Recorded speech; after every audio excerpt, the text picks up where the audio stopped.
Hello, my friend. Welcome back to Lento English. Today, we have a powerful story. It is not only about war, it is about land, memory, and pain. This story comes from Southeast Asia from two beautiful countries, Thailand and Cambodia. But between their beauty, there is also conflict. This story will help you understand that conflict, and it will also help you improve your English. Listen slowly, repeat what you hear. Feel the emotion behind the words. You are not just learning English, you are learning history, peace, and understanding. So take a deep breath. Let's begin our journey into the heart of a very old fight. The morning was quiet on the border between Thailand and Cambodia. The sun rose slowly behind the trees. Birds sang. Children played near a small road. Farmers walked to their fields like they did every day. Everything looked peaceful, like nothing was wrong.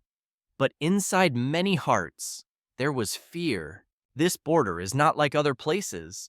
For more than 100 years, it has been a place of tension, a place where peace feels fragile. People who live here remember many things. Some remember the sounds of gunshots.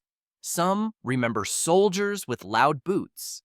Some remember running with their families. One man named Dara lived in Cambodia. His small village sat close to the border. His grandfather always said, "This land belongs to us." But across the river, a Thai woman named Molly said the same thing. "This land belongs to us." Both believed they were right. Both had reasons. But the map the old map made long ago was not clear. And that unclear map has caused many years of trouble between the two nations. A long time ago, France ruled Cambodia. This was during the colonial period. When the French left, they left behind something important, the border maps. Those maps were not perfect. Some lines were confusing. Some places were not marked well. And one very old temple stood right at the edge. The temple is called Priya Vihar. It is beautiful, ancient, and made of stone. Both countries say it belongs to them. Both feel proud of it. This temple became more than just a building. It became a symbol of land, a symbol of history, and sadly, a symbol of anger. Years passed. Sometimes there was peace. Sometimes there were small fights. Sometimes things went quiet. But deep inside, the problem never truly ended. In 2008, Cambodia made a decision. It wanted the world to protect the temple. It asked UNESCO to list it as a World Heritage Site.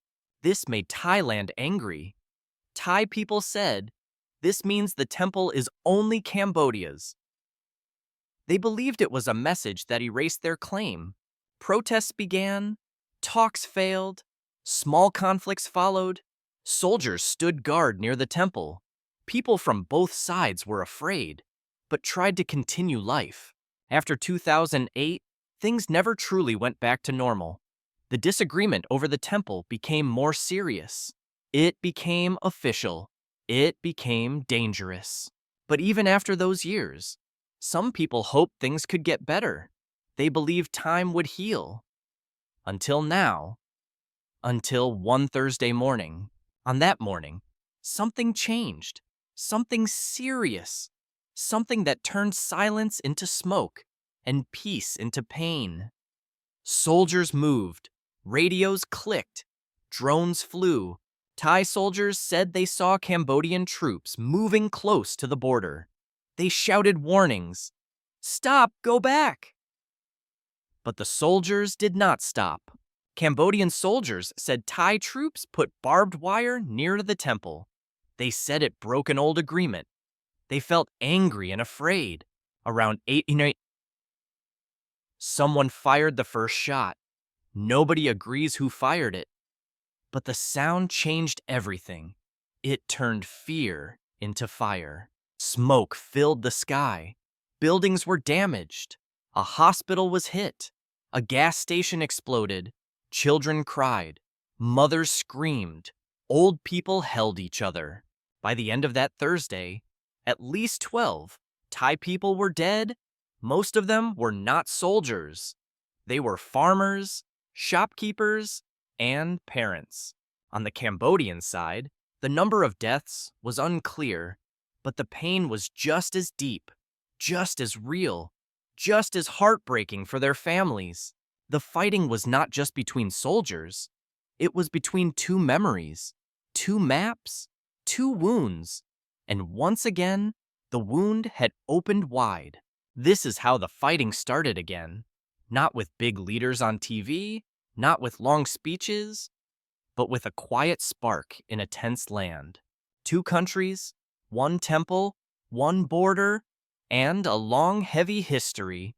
This is not a new story, but it is a story we must tell again, because only by telling it slowly, clearly, and honestly can we learn from it, and maybe find a better way forward. It began with fear and ended with fire. On that Thursday morning, soldiers on both sides were already awake, already waiting for something to happen. Thai soldiers said the trouble started around 7:30. They saw Cambodian drones flying over their heads. The drones were small, silent, and fast. Then, they said, Cambodian troops began to move closer. Not one or two, dozens. They carried rocket-propelled grenades, and they came without warning or talk. Thai soldiers shouted, "Stop! Do not move closer!" They raised their hands, they waved red flags. But the Cambodian soldiers kept coming, step by step. Thailand claims the first shot came at 8:20. They say Cambodia fired into the air first, then aimed straight at Thai troops without warning. In response, Thai soldiers shot back. They used rifles, then artillery. The sound was loud, sharp, endless. It echoed across the trees and hills. Thailand then launched airstrikes. The planes moved quickly over the forest. They hit military targets near the temple, trying to destroy weapons, not homes. But the weapons were near people, near gas stations, near schools, near hospitals. And when rockets fall, they do not always choose their target. Thai officials later said, "We only defended ourselves. We did not want war, but we had to respond." Cambodia started this. Cambodia told a very different story. Their officials said the Thai soldiers broke an old agreement by walking near the sacred temple. They said the Thai army moved forward at 6:30 in the morning. They placed barbed wire around the temple base, claiming it as theirs. Then, according to Cambodia, the Thai side used drones too. They flew above the temple, and that made Cambodian troops feel watched and unsafe. Cambodian soldiers said they saw Thai soldiers prepare their rifles. At 8:30, Thai soldiers fired into the sky, and then into their direction. At 8:46, Cambodian soldiers say they were hit directly. Some fell to the ground. Some shouted. Some returned fire to protect their team. Cambodia says they had no choice. "We did not start this. We tried to avoid war, but we were forced to defend our land." They also accused Thailand of sending too many soldiers, of using heavy weapons, of crossing into Cambodian land with tanks and airplanes. By afternoon, the damage was clear. Homes near the temple were burning. A hospital on the Thai side had no roof. Families ran into forests. One Thai farmer, Somchai, held his daughter and cried. "We did nothing wrong," he said. "We were just living our life." Why this war? In a village on the Cambodian side, a woman named Lin held her brother's body. He had joined the army last year. He was only 19. The fighting shocked many. People across both countries asked the same question. Why now? Why again? Haven't we learned from the past? But answers were not easy. Each side had pain. Each side had pride. Each side believed it was right. And the truth was hard to see. News channels showed fire and smoke. People cried. Soldiers shouted. Helicopters flew. But no one could show who fired the very first bullet. Was it really a drone? Was it barbed wire?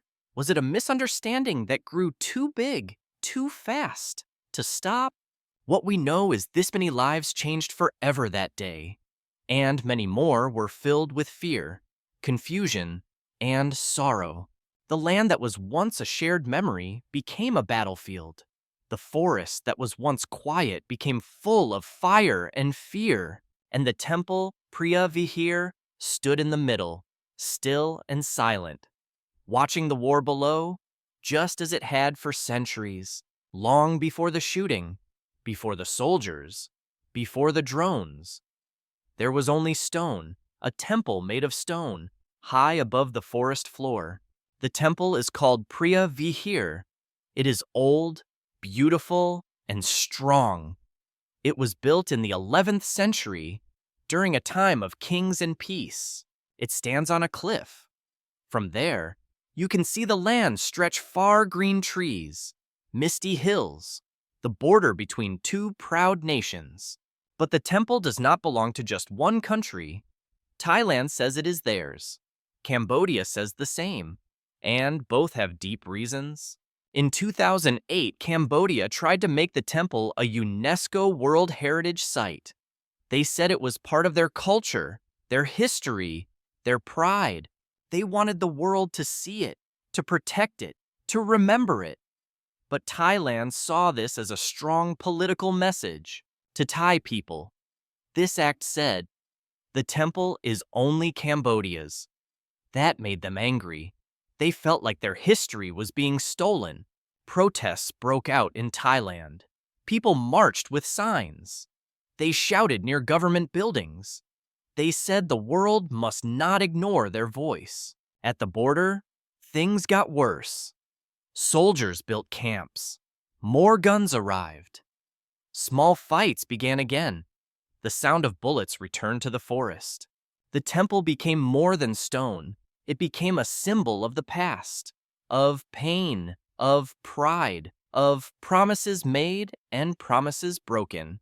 Priya Vihir stood still, but around it, people moved. Some prepared for war. Some prayed for peace. Some just wanted to live without fear. Maps from the past were opened again. French maps, old lines, old agreements. But each side read them differently. Each side saw what it wanted. The maps had problems. Some lines were unclear. Some borders were never marked in real life. The paper lines did not match the ground. That's why the land around the temple is called disputed land. Thailand says it is Thai. Cambodia says it is Cambodian. No one agrees.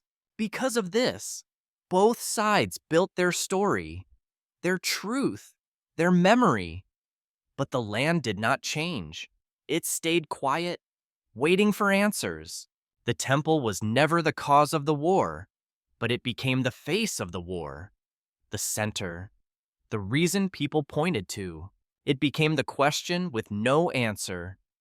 Whose temple is it? And when a question like that lasts too long, it becomes a wound, not just for governments, but for normal people, for the man who lives nearby, for the woman who once prayed at the old stone gate. Many people from both countries had visited the temple before the conflict. Some brought children, some brought flowers, some came to remember their ancestors. But now, the temple is guarded by soldiers, surrounded by fear, and the sound of prayer has been replaced by the sound of boots and guns. Even monks, once peaceful and calm, now walk in silence. Their eyes low, they know the temple is not just stone anymore. It is history with a scar. The Priya Vihir temple is still beautiful, but its beauty hides a deep sadness. A silence heavy with loss, waiting for peace to return again. When the bullets stopped for a moment, all that was left was smoke. Buildings were broken, families were missing, The ground was full of silence. On the Thai side, 12 people had died. Most of them were not soldiers. They were farmers, shopkeepers, mothers, and fathers just living their lives. A young girl named Nisa stood beside her burned home. She held a photo of her parents. They went to the market. She whispered softly, but the market was near the gas station, and that gas station was hit by a rocket. Now, nothing was left but black dust and ash. In a Cambodian village nearby, a woman named Shri wiped her face with shaking hands. Her brother, a new soldier, had died in the fight. He was 19. He had never fired a gun before. He wanted to be a teacher, she said, holding his uniform close to her chest. The hospital near the border was damaged. Patients were moved outside. Some lay on the ground. Nurses used wet cloths and soft voices to help them. One old man said, "This is not our war, but we are the ones who suffer." His leg was bleeding. His eyes looked far away. Shops were closed. Roads were broken. Children cried in their sleep. Many families packed their bags and left. They walked for hours to find safety. Thailand and Cambodia both sent more soldiers, not fewer. They said it was for protection, but people living there felt more fear than safety. Even schools were affected. In some places, classes stopped. In others, students had to learn under trees. The sound of planes replaced the sound of bells. Old people remembered past wars. They had seen this before. One woman said, "I was a child during the last fight. I never thought it would return." The fear was not just in the body, it was in the heart. People stopped smiling. They stopped talking. They watched the news with quiet eyes. And across social media, photos spread, pictures of broken homes, crying children, angry words. Some posts blamed Thailand, some blamed Cambodia. Most just showed pain. In Bangkok, people marched with signs. In Phnom Penh, people lit candles. Everyone wanted answers. Everyone wanted peace. But peace felt far away. Leaders from both countries spoke. They said the other side was wrong. They promised to protect their people. They did not promise to stop fighting. Some international leaders called for peace. They asked both nations to talk, to slow down, to choose words over weapons. But talks take time. And when pain is fresh, talking is hard. The wound is too open, the fire too hot, and the memory too close. So the normal people waited. They waited for silence, for news, for someone to say, "It is over now.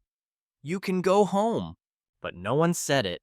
And so they lived in the middle of fear and hope, between smoke and sky, between yesterday's loss and tomorrow's question.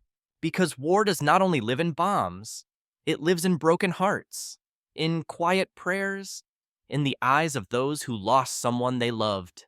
When the fighting slowed, the question remained, what now? The guns were quiet, but the fear was still loud. No one felt safe yet. Leaders from both Thailand and Cambodia gave speeches. They said they wanted peace, but also said they would defend their land with full force if needed. In Thailand, Acting Prime Minister Pham Wedi said, "This is a sensitive matter. We must follow international rules. We must act with care and wisdom." In Cambodia, Prime Minister Hun Manet said, "We prefer peace, but if we are attacked, we will defend our people." His words were calm but firm. The world watched closely. Other nations sent messages. Some asked for peace talks. Some warned that the region's peace was in danger. Everyone waited. Peace is a slow road. It needs brave hearts and open minds. It needs truth, patience, and trust, things harder to find after blood is spilled. But even in dark times, light appears. In one school, A Thai teacher wrote on the blackboard, "Peace begins with respect. Let's learn together, not fight." In Cambodia, a monk returned to the temple. He lit a candle at sunrise. He said, "This temple is not a weapon. It is a place of prayer." One day, a Thai soldier named Chai and a Cambodian soldier named Sothia met again. They had once fought near the temple, but something changed them. In the middle of fear, Chai had helped Sothia after he was wounded. He gave him water. He said nothing, only nodded. That moment stayed.